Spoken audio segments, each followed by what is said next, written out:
This station is from a stream to a flowing river. This station is growing bigger and bigger. This station is for all the garrison. No other station in comparison. The Badass station is everywhere.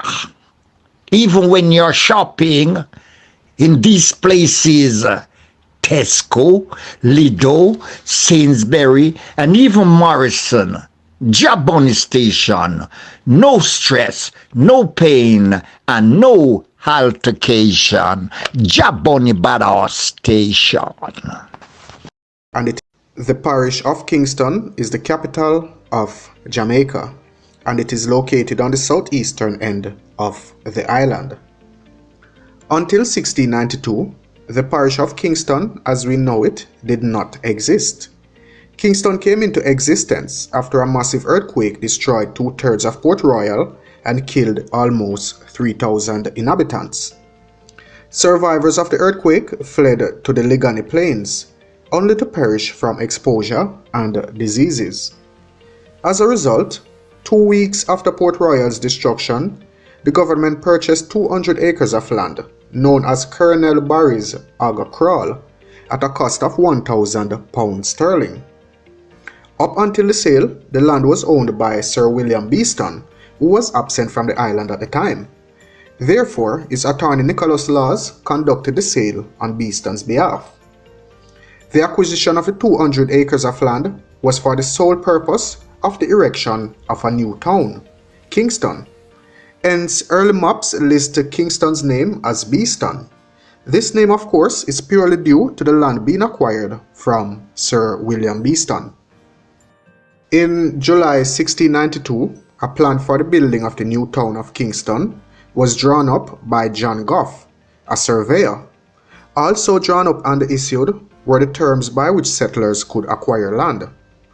However, Port Royal was still the choice of residents by many because of its former grandeur. Consequently, the development of Kingston was stalled.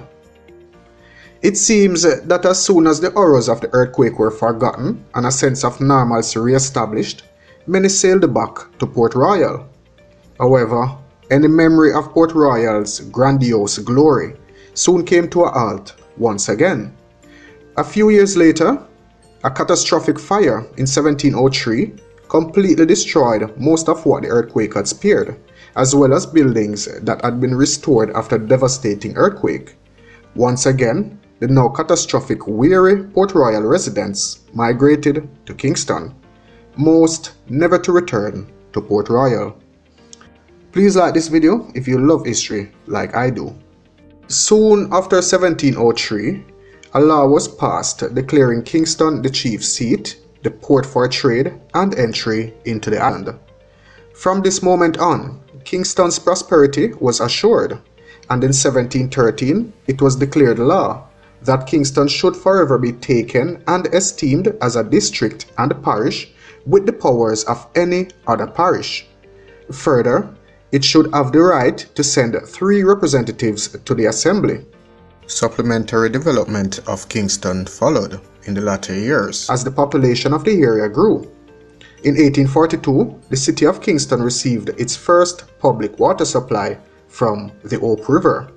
Though unfiltered, it supplied approximately 1,600 homes. Over the next 3 years, following the supply of water, the railway to Spanish Town was opened on November 21st, 1845. In about the middle of the century, a coaling station, which is storage for coal for the steam engines, was established near the foot of East Street. This now meant that steamers can call at Kingston on their way to Central and South America. Passengers and crews could disembark on the shore and spend money that would greatly benefit the city. Kingston, capital of Jamaica. The idea of Kingston becoming the capital of Jamaica was first put forward by the governor of Jamaica, Admiral Charles Knowles.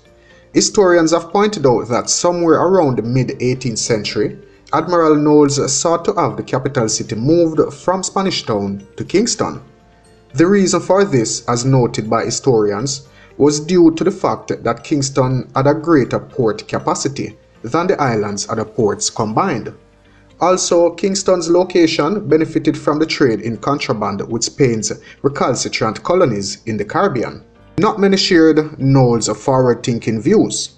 After all, they saw Kingston as merely 50 years old, and with many who thought it could never succeed Spanish Town as a suitable capital city, especially as Spanish Town had been the capital for 230 years. Therefore, a vigorous opposition from members of Spanish Town and the western parishes ensued. Nonetheless, Admiral Knowles' proposal met with strong support from members of the Assembly for Kingston and other eastern parishes. Finally, steps were taken to make Kingston the capital of Jamaica. Governor Knowles then sent the paperwork off to the United Kingdom for it to be made into law. Admiral Knowles' successor, Henry Moore, announced in 1758 that the king had declined to pass the bill that would in effect make Kingston the capital city. For decades, the relentless lobbying by merchants putting forth their arguments for Kingston to succeed Spanish Town as capital, extolling Kingston for occupying the ideal position, a position that eclipsed that of Spanish Town. Then there was Kingston's link with the outside world through its shipping connections, not to mention the city in waiting, ever-growing population.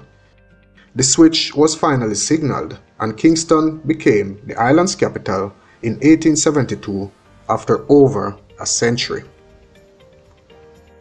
Growth and development. During the post-emancipation period, private and speculative builders added 2 suburban zones to settlement developed during the 18th century. Buildings prior to 1890 were laid out in geometrical designs reminiscent of Gough's original town plans. By 1848, new houses were constructed in the west, north, and east of the city. Settlements were developed at Raytown, Brownstown, Lindostown, Annatown, and Simmet Village, otherwise known as West Kingston today. Between 1848 and 1889, the suburbs of Fletcherstown, Kingston Gardens, Almontown, Franklintown, and Passmoretown were constructed. In 1920, buildings in several of these districts were composed of densely populated tenements. These continuously populated areas soon spread across the parish boundary into St. Andrew, reaching Up Park Camp, Jonestown in the north, west, and east respectively. The second zone of sparsely populated suburbs developed after 1890 and expanded rapidly between the First and Second World Wars, when the population of the capital doubled as inhabitants moved from other parts of Kingston into St. Andrew. By the 1940s, the population extended eastward to Long Mountain, northwest to Matilda's Corner, north to Crossroads, Halfway Tree, and the Sandy Gully area. From the late 18th century until around the 1890s, the Ligoni Plain existed as a quasi-suburb of Kingston. Its agricultural character had declined with introduction of the sugar industry. Over time, cattle pens and farmer estates were turned into residences for businessmen. Then a few years into the 20th century, the city of Kingston experienced a tragedy no one saw coming. On January 14, 1907, at about 3:30 p.m. local time, what is recorded as one of the world's deadliest earthquakes by U.S. Geological Survey struck Kingston. The magnitude 6.2 earthquake devastated a large part of the downtown area. Virtually all buildings south of Parade were either damaged or destroyed. The subsequent fires that followed lasted for hours before any effort could be made to try and extinguish them. Casualties from 800 up to 1,000 were believed to be a result of the earthquake and a tsunami that ensued. As a result of the damage, building codes were reformed and restrictions introduced.